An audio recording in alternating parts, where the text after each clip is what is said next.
Je ne vous parlerai pas de ces petites combines, de ces guéguerres, de ces spectacles minables auxquels on nous donne chaque jour la peine d'assister. J'ai 15 000 parrainages, et moi 30 000, et moi 35 000, et moi 45 000.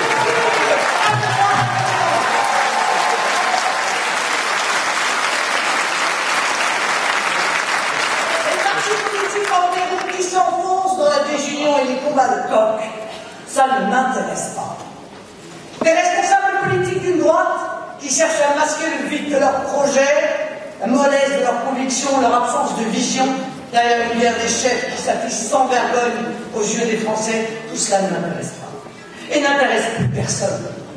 Copé, Fillon ou Sarkozy, Pemechaud, tout cela appartient au passé. Beaucoup ont voulu chasser l'ancien président. Celui dont quinquennat continue de ruiner la France, à dévaloriser, à appauvrir les classes moyennes et populaires, à faire baisser la voix de la France sur la scène internationale, à accélérer le développement de l'identité nationale. Ce président avait trahi le peuple français et celui-ci l'a assez logiquement remercié.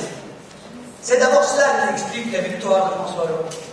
Ce n'est même pas une victoire, c'est juste une non-défaite. Mais certains ont cru sincèrement que François Hollande allait changer les choses.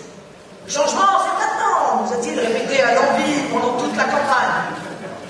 Eh bien, nous devons aujourd'hui faire ce terrible constat. Près de 6 mois après l'arrivée de la nouvelle majorité, rien n'a changé avec ce nouveau président. Nous avons laissé un peu de temps tout de même à ce gouvernement avant de le juger, mais nous devons aujourd'hui dire la vérité aux Français.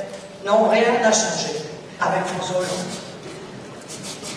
Alors, monsieur Hollande, qu'avez-vous donc fait de vos promesses de changement? Qu'avez-vous donc fait de votre slogan de campagne? Qu'avez-vous changé à la pratique du pouvoir dans notre pays? Monsieur Hollande, les Français vous demandent désormais des comptes. Et avec eux, je vous accuse de les avoir une nouvelle fois trahis. Avec eux, je veux dire vos renoncements. Vous, président de la République, vous n'avez rien renégocié au traité funeste rédigé par Nicolas Sarkozy sous la dictée de Mme Merkel. Vous, président de la République, vous vous accommodez, comme le pouvoir UMP, d'un chômage de masse, parce que vous continuez une politique économique imbécile imposée par Bruxelles. Vous, président de la République, comme Nicolas Sarkozy avant vous refusez les protections dont la France a besoin et leur préférez le pouvoir sans limite des marchés financiers et des banques qui, avec votre bénédiction, vont encore être les destinataires de milliards d'euros versés par la BCE, milliards payés par les sacrifices des peuples qui n'en reverront jamais la couleur. Vous, président de la République, vous avez mis vos pas dans ceux de votre prédécesseur, poursuivant une immigration de masse incompatible avec notre identité nationale. Vous, président de la République, vous continuez avec le laxisme, vous courbez les chines devant les délinquants, vous laissez les hommes de non-droit envahir la République. Vous, président de la République, vous cédez, comme votre prédécesseur, au bras de fer que nous imposent les fondamentalistes, les groupes politico-religieux qui veulent faire plier l'autorité de l'État et détruire ce gage de paix civile, notre laïcité. Vous, président de la République, vous avez aussi peu de courage que Nicolas Sarkozy pour vous attaquer aux dépenses nocives. Vous préférez augmenter les impôts des petits, des PME, de tous ceux qu'il est si facile de faire payer. Vous, président de la République, vous avez remplacé la grande finance de droite par la grande finance de gauche dans les compromissions au plus haut niveau de l'État. Vous, président de la République, après avoir voté la guerre en Libye avec l'UMP, vous continuez cette politique étrangère imbécile, dictée par le funeste BHL en soutenant les dictateurs.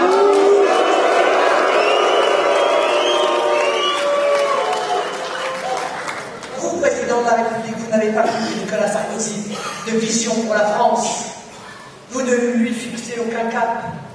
Vous ne donnez aucun espoir aux Français. Vous, président de la République, vous n'avez respecté qu'une seule de vos grandes promesses. Vous êtes en effet un président normal. J'ai entendu M. Copé, qui n'est pas une stupidité près, ce garçon est très modéré.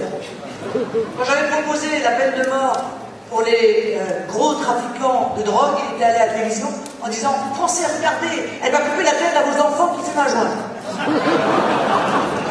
Alors là, il a tenté d'expliquer qu'on allait arracher les cornettes de la tête des bonnes sœurs, l'école romain à nos prêtres, etc. Casser les calvaires sur les routes de France. Je vous rappelle que cet homme-là est candidat à prendre la tête d'un grand parti français, c'est tout de même très inquiétant. Contrairement à ces élucubrations, cette mesure évidemment ne s'applique pas au personnel religieux qui a toujours bénéficié en la matière d'une exception. Prêtres, sœurs, imams, rabbins pourront bien sûr continuer à porter l'habit religieux. On me reproche enfin d'avoir émis le désir que cette extension s'applique à toutes les religions. Mais que n'aurait-on pas dit si j'avais limité cette interdiction à la religion musulmane? Mais on m'aurait probablement brûlé sur le bûcher médiatique pour islamophobie. Malgré la caricature, je ne suis pas inquiète.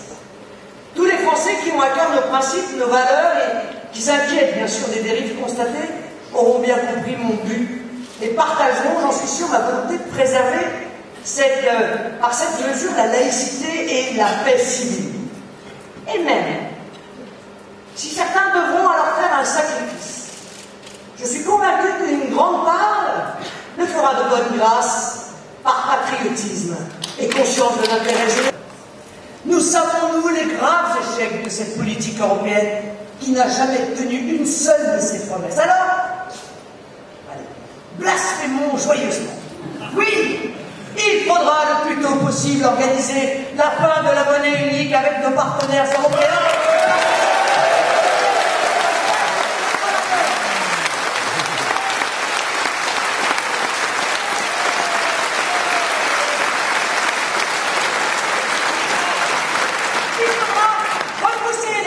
Fédéraliste et épouser l'Europe raisonnable, l'Europe des nations libres, qui doivent se lancer ensemble sur des grands projets mobilisateurs, des projets de coopération, créateurs d'emplois pour notre jeunesse, pour nos étudiants, pour nos chercheurs, pour nos entreprises, pour l'innovation.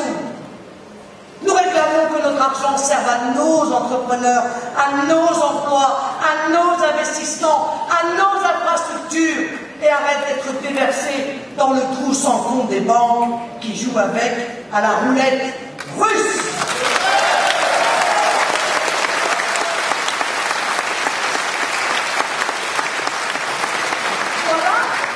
Voilà l'Europe utile.